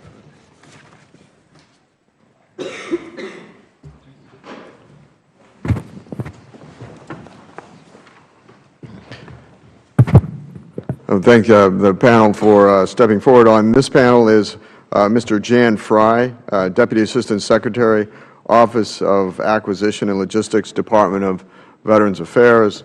Mr. Fry is accompanied today by Mr. Philip Metkowski, Assistant Deputy Undersecretary for Health for Administrative Operations, Veterans Health Administration. Mr. Fry, you are now recognized for 5 minutes. Good morning, Chairman Kaufman, Chairman Hanna, Ranking Member Kirkpatrick, Ranking Member Meng, and distinguished members of the committees. We are pleased to appear here this morning to discuss VA's process for establishing and maintaining accountability in its use of reverse auctions. I am accompanied today by Mr. Philip Makovsky, Assistant Deputy Undersecretary for Health for Administrative Operations. Reverse auctions currently represent less than 5% of VA's simplified acquisition transactions. VA supports the use of reverse auction tools when appropriate. When used properly, they can result in both time and dollar savings, benefiting both the Department and the American taxpayers. As the Senior Procurement Executive, I have policy and oversight responsibilities for the Department's procurement activities. My office has issued policy outlining appropriate use of reverse auction tools and performed compliance reviews on reverse auction transactions. Since VA's procurement activities operate under a decentralized organizational structure, implementation and execution of reverse auctions falls to the heads of contracting activities for the various administrations and staff offices. VHA's HCA has also conducted oversight reviews of reverse auction transactions, which resulted in similar findings to those performed by my office. The non-compliant issues identified in these reviews are the same as those found when reviewing other contracting methods. With a few years of experience behind us and the data associated with these transactions available for analysis, VA is evaluating the value proposition of reverse auctions. Specifically, VHA is crunching the numbers in an effort to evaluate whether the dollar, time, and process efficiencies estimated by the advocates of these tools are being realized. Efficiencies alone cannot be the only measure of value. The reverse auction process is also being evaluated to ensure compliance with regulation and policy. VA is aware of the concerns voiced by some small businesses about reverse auction service providers. Meeting small business goals are a priority for the Department. This is evident in the results. In FY 2012, VA conducted 7,587 reverse auctions, representing approximately $305 million in total dollar volume. 79% of that total went to small businesses. The Department has exceeded goals for small businesses since FY 10, with the total reaching from 35 to 37% of total obligations.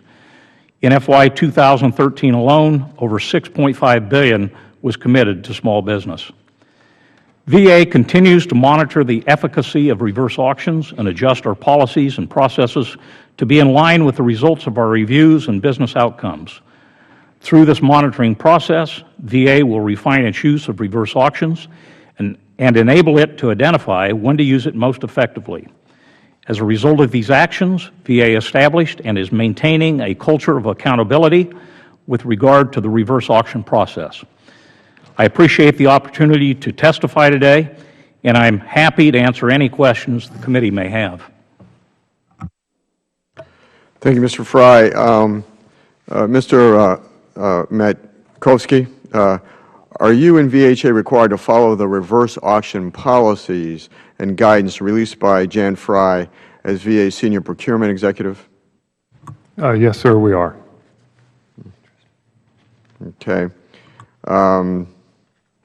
Mr. Matkowski, the employee who bought the reverse auction process to VA stated in an email that VA pays nothing for reverse auctions, but, quote, a fee of up to 3% is paid by the firm winning the bid and is included in their bid price, unquote. Now, doesn't that indicate that up to 3% will be added to the contract and therefore VA pays up to 3% for the use of reverse auctions? I think it's a two-part answer, sir, if I may. The annual fee we pay to the firm that hosts the reverse auctions is $1. The reverse auction process itself, as I understand it, the bidders will have a published price. Contained in that price is the fee to the reverse auction contractor. So when, in effect, we find that final price, it contains the fee. To say that we don't pay a price for that is technically inaccurate. The price for that reverse auction is built into the price we see. Mr. Fry, did anyone ever bother to validate reverse auctions when they were introduced to VA? Could you repeat that again? I'm sorry. Did anyone ever bother to validate reverse auctions when they were introduced to VA? With regard to prices paid, savings? Savings. One of the things that we noticed in 2012, when we put a moratorium in place, in March of 2012 to be exact, was that the prices that were touted as savings, or the savings values, were being provided by the reverse auction firm, FedBid. We didn't think that was probably the way to go, and so one of the things that we required as we put a new policy in place and promulgated that policy was that for VA, or specifically VHA contracting officers, were then required to calculate the savings and to document the file with regard to those savings. Okay. Why does VHA not take advantage of reverse auctions conducted by VA, like those of the Technology Acquisition Center? Well, first of all, Chairman, the Technology Acquisition Center has run very few reverse auctions. They've run several, and the reports that I've received are that they have saved some money. There have been some cost avoidances, but they've done it on a very small basis, very small scale. VHA made the conscious decision to use a third-party provider. They could have gone another route, but it was their decision to use a third-party provider to assist them instead of running in-house reverse auctions.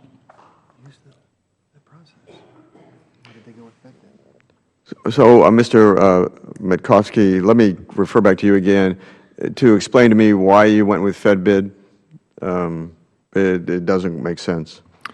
At the time, we didn't have another alternative, and a competitive procurement was initiated. There were 4 invitations to submit. I think there were 2 bidders, and there were a couple of different models available at the time. One of them was a purchase outright of the licenses, and would involve a large capital expense on the front end. Another alternative, as Mr. Fry alludes, would be to have an in-house capability to set up that infrastructure. We did not have that at the time in VA.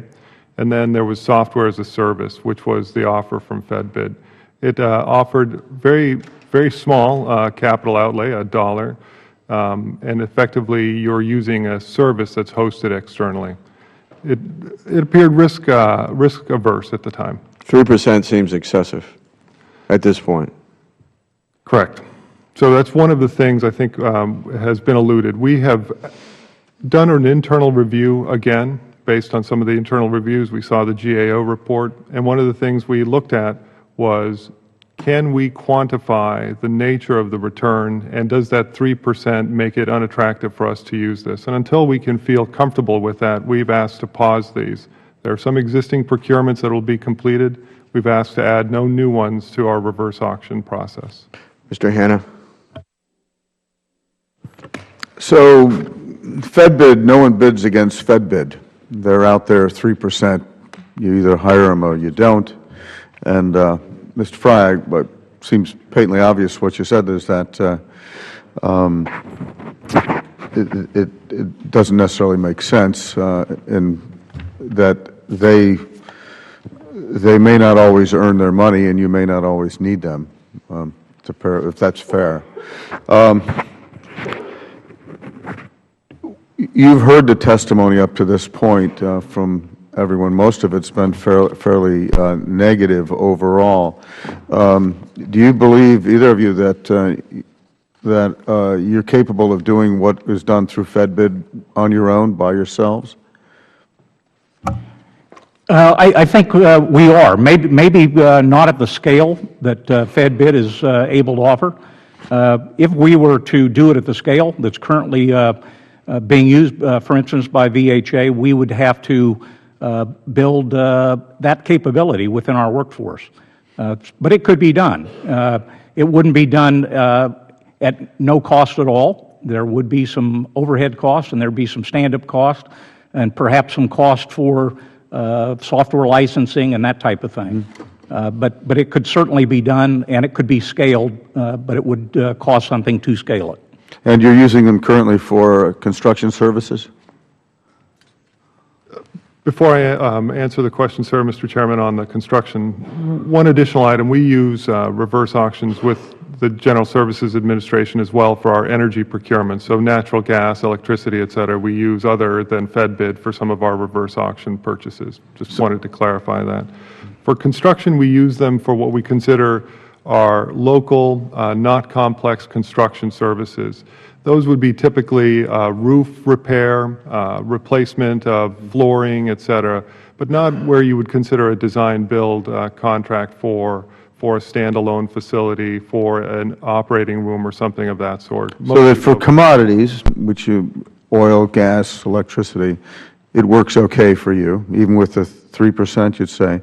And for simple, basic construction, repair, maintenance, those kinds of things, it's worked okay for you?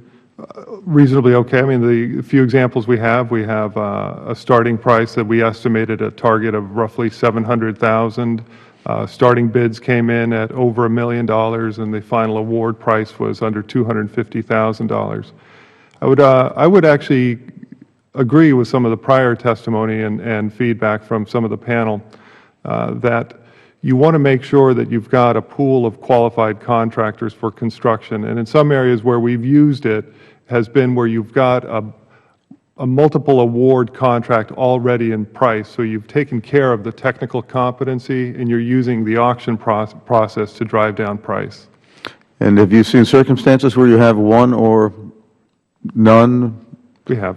And how do you approach that? What do you say when you see a single bidder on a project that you may know there are many providers that didn't apply through this program? Even in the case of some of the utility contracts, we will see a single bidder come in, but the price at the per unit of energy that we're purchasing is lower than our initial estimate. And we find it to be nonetheless a fair and reasonable price. Do you feel comfortable rejecting a price that you think is not fair and reasonable if there's only a single bidder? I believe the contracting officer is comfortable rejecting a price if they get a single and only one bidder. If they are starting sometimes from an existing contract, they may know the schedule price and see the reduction in the as-quoted price. So part of the takeaway of what I hear from you is that in complex cases, it isn't practical. Unless maybe, as you said, you have a existing overriding general contractor or something like that. Personal opinion, as a general rule, I think that this is less appropriate for highly complex technical proposals where you have to do considerable trade-off analyses. Thank you. I yield back. Ranking Member Ann Kirkpatrick, Arizona. Thank you, Mr. Chairman. Thank you, Mr. Fry, for your testimony and your appearance today before the committee. My first line of inquiry is back to construction. I know that's only been 5% of your use of the reverse auctions, but it appears to be there was a significant use increase from fiscal year 2011 to fiscal year 2012. Can you explain that increase? Actually, I'll defer to Mr. Makovsky on that since it's an operational question. Okay. It had only started in 2011 fiscal year as a pilot process, and then in fiscal year 2012 it had extended use into most of our operating locations. That's really the driver behind that change. You heard our first panel. Mr. Carey said that he doesn't think that reverse auctions should be used at all in procuring construction services. Would you agree with that? Once again, I think if you are able to establish the technical competency of the bidder pool and it's for lower complexity items, I think it can make sense. I would agree with Mr. Carey that for higher complexity, major construction projects, it does not make sense. Lowest price technically acceptable is not the evaluation factor you want to apply to a major construction complex project. Thank you. Back to you, Mr. Fry. What prompted the 2012 moratorium on the use of the reverse auctions? Was that an internal decision? That was an internal decision. There were a number of issues. Perhaps you've seen the issues that I enumerated in my memo to the procurement workforce. Amongst those were perturbations in our supply chain. We have a supply chain in the VA. The underlying principle is a just-in-time system. This just-in-time system is supported by large strategic contracts. Using open market contracts, in this case thousands of them, is perpendicular to that system. We want to continue to use, and as a matter of fact, we've been directed by the Secretary to expand the use of these large strategic contracts. So that was one of the factors that prompted us to put a moratorium in place and halt so that we could recalibrate. There were other issues as well. Frankly, and I think it was brought up today in some of the testimony, we really want to look at our suppliers. We want the best and brightest to serve the VA. We serve veterans, we provide health care, and we want the best suppliers there. Naturally, we want a best value. We want a good price. We don't want to beat our suppliers down to the point where they can't sustain low margins. And we were getting some input from a number of suppliers, especially small businesses, telling us that we were beating them down to the point where they couldn't make an appropriate profit. I do not believe that there are many firms that will survive in the long run if they don't operate where marginal cost equals marginal revenue. In other words, I don't think there are firms out there that are going to offer a price below their break-even point and stay in business. So I'm not sure that happened, but we did hear on many occasions that we were effectively beating them down, and for that reason, some of our better suppliers were departing and didn't wish to serve the VA. So that was a concern as well. Thank you very much. I yield back. Thank you, Congresswoman Ming. Thank you. When setting a target price in a reverse auction, contracting officers base the number on the government's cost estimate or market research. Are purchases made through the reverse auction process being used to set market research pricing standards for future purposes of like items? If so, how does that conflict with schedule holders of similar items? Well, let me make sure and I think I understand your question. It is absolutely incumbent upon the contracting officer working with the requiring activity, the organization that needs the product, to develop a target price or an independent government estimate. And that independent government estimate is, of course, critical when you purport savings. And in many cases, we find that we have faulty independent government estimates. That's a function of time in many cases. The requiring activity or the contracting officer in many cases are rushed to get requirements in place and probably don't do, as a matter of fact, don't do in many cases a sufficient job in developing the government's estimate. I think in the future we have to get better at that. We've been working on that not only in the VA but across the government for many, many years.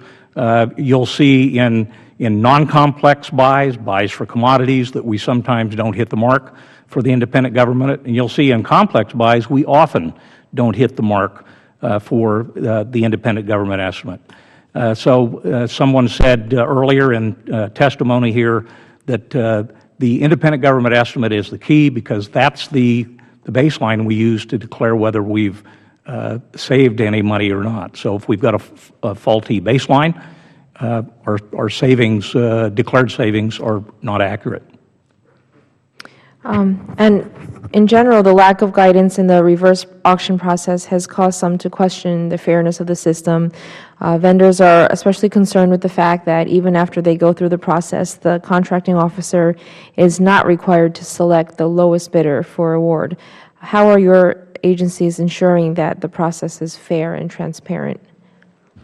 I would respond to that by saying that the contracting officer is always responsible for source selection, except in major high-dollar programs. But in everything we do using reverse auctions, the contracting officer is the source selection authority. They are required to determine the winner. They are required to declare a fair and reasonable price. They're required to document the file accordingly. So I've heard these allegations that this third party, in this case FedBid, was actually awarding the contracts. That is not the case, because the contracting officer is the person who executes the contract, signs the face of the contract, and obligates the government. Thank you. I yield back. Our thanks to the panel. You are now excused. I would like to recognize Chairman Hanna for his closing remarks. Thank you, Chairman Kaufman, and thank you to all our witnesses today. As we have heard, the way reverse auctions are currently structured does not promote competition as we intend and would like within the federal procurement area. My bill, H.R. 2751, takes a critical step towards to solve some of these unfair competitive issues. I look forward to working with my colleagues on the Veterans Affairs Committee on ways to further develop and expand this bill. And again, I thank you all for being here and yield back. Well, thank you, Mr. Hanna. It is important to note that this hearing was the product of a lengthy investigation into the inappropriate use of reverse auctions by federal agencies. We referred to a reverse auction provider named FedBid throughout the hearing due to its use by many federal agencies and repeated reference in the GAO report. But our focus was entirely on problems within the government, not with the operations of a private contractor. VA has begun reconsidering the circumstances in which it conducts reverse auctions. In March 2012, Jan Fry, VA Deputy Assistant Secretary for the Office of Acquisition and Logistics, suspended all use of FedBid due to a, quote, groundswell, unquote, of complaints from VA suppliers. At least one protest, potentially increased cost, small business programs anomalies, and violations of our VA contract hierarchy, unquote. The suspension in 2012 lasted only 1 month because use of reverse auctions was reinstated due to significant political pressure. We have been notified today that VA's use of reverse auctions again has been suspended. Clearly, the use of reverse auctions is a matter of procurement policy solely in need of additional guidance. GAO has made recommendations in this regard, and OMB has indicated agreement. However, follow-through is necessary. Unfortunately, given VA's persistent failure to independently validate the use of reverse auctions, I hope that VA does not do anything to make matters worse. I ask unanimous consent that all members have 5 legislative days to revise and extend the remarks and include extraneous material. Without objection, so orders. I would like to once again thank all of our witnesses and audience members for joining in today's conversation. With that, this meeting is adjourned. Hearing is adjourned.